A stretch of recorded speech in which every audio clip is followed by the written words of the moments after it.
What's up, guys? Texas Key Keeper here. Excuse the mess, because it's pretty messy in here. But I wanted to talk about something I've been going through lately, and I wanted to put up a little video about it, explaining the things that I've had to do and things I found relating to this engine swap. So this is my dad's old 2840 that, due to an oil leak and an operator not paying attention, checking the oil, got run low on oil and spun a bearing. Now, we could have overhauled the old engine, and I'm kind of almost thinking that would have been better at this point, but I had the opportunity to buy a pretty relatively low hours 329 out of, I forget what combine it came in. Was it a 4400 or 6600 or something like that? But it only has a couple thousand hours on it, and the tractor has God knows how many.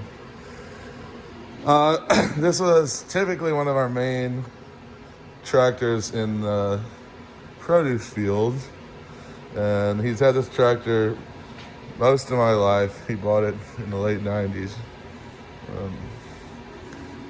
And anyway, we got to get it fixed, so I picked up this low hours combine engine up in Missouri, hauled it back down to Texas, along with some other stuff.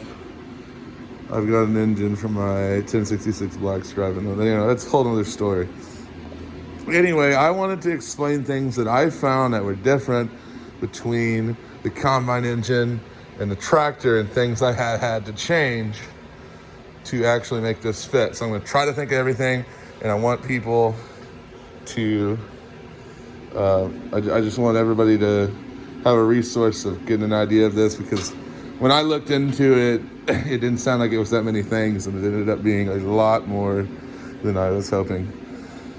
So I'll start the first place being this backing plate of this back housing on the engine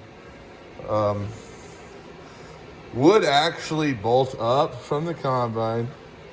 I'm fairly certain. I did not try it because I noticed the difference before, but it didn't have the mounting holes for the frame rails.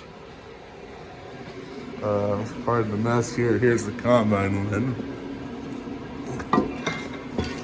And it's got different mounting holes.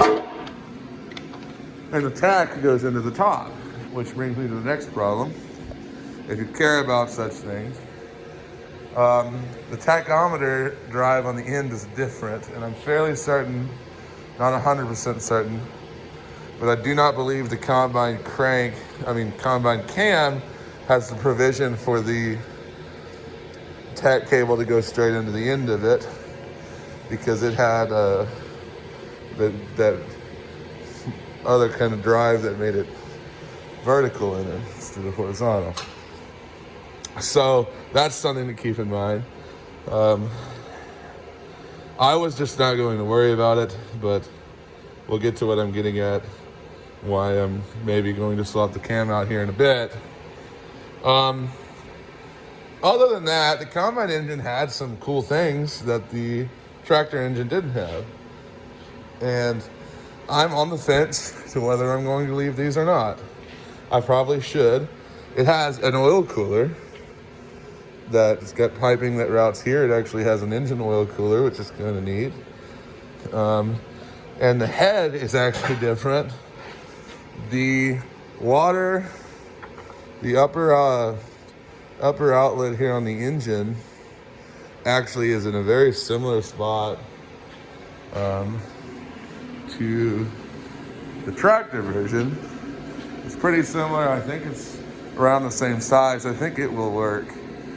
But as you can see, this just came out of the front of the head of one port, whereas on the combine, it actually has multiple ports in the head, which I would honestly think is probably more balanced cooling, you would think.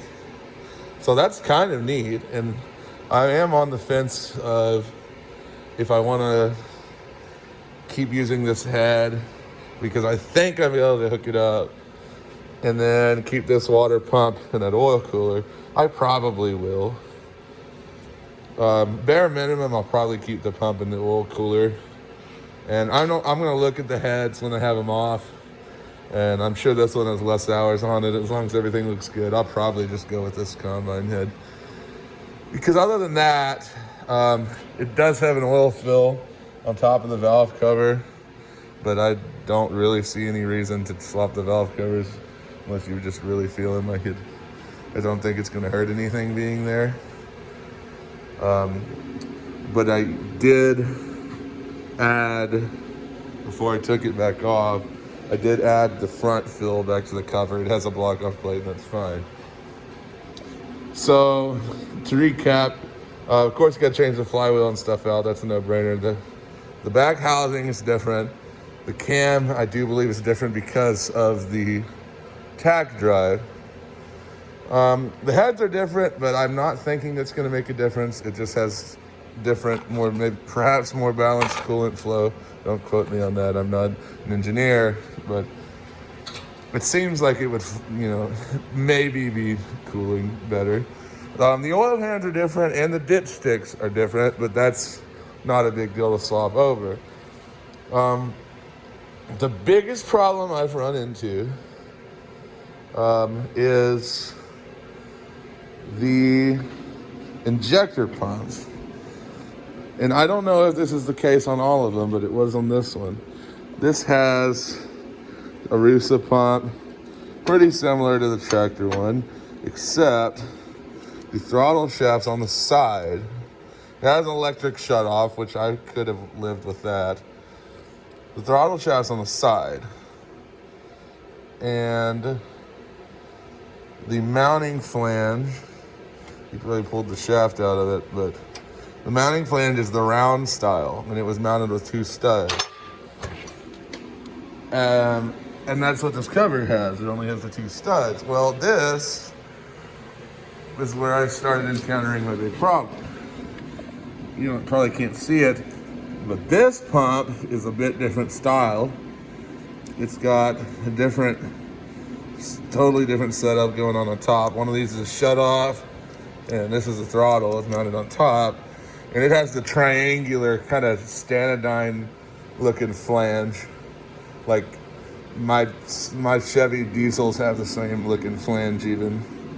The 3-bolt triangle sort of setup, and just kind of a different linkage setup on the pump there. So that's where I started realizing, okay, this might be a problem, because I can't put that pump onto this backing plate because of the mounting difference. So what I've basically run into is, and I would really like to use that pump on that tractor because it's only got about 50 hours on a rebuild. That was off the tractor motor. Basically, I've run into the fact that I've got to pull all the timing gears to swap this plate out. And normally on like an International, we just pull the timing gear off of the cam, but the manual is claiming you just pull the cam out. So what it's looking like I'm gonna do is pull the head, pop the lifters out, change the cam. That'll fix my tachometer drive problem. And then I'll have to retime all this, put all this back together.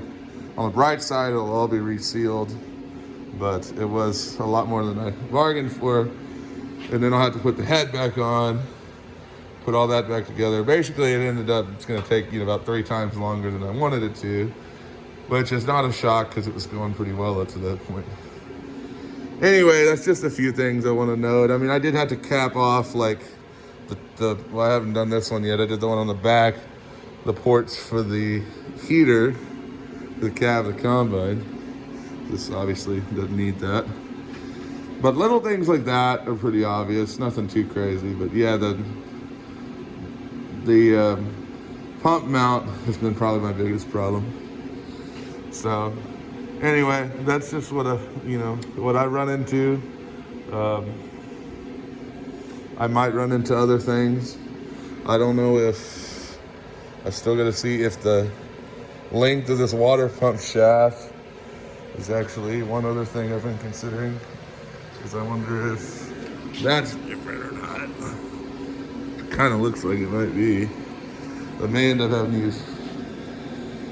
But of course the problem is if you have to use this water pump, you have to use this head because it all is different. I don't know. Things to figure out still, but that's the first round of stuff I've run into. So thanks for watching, and hope it maybe helps somebody else if they end up trying to do this slot.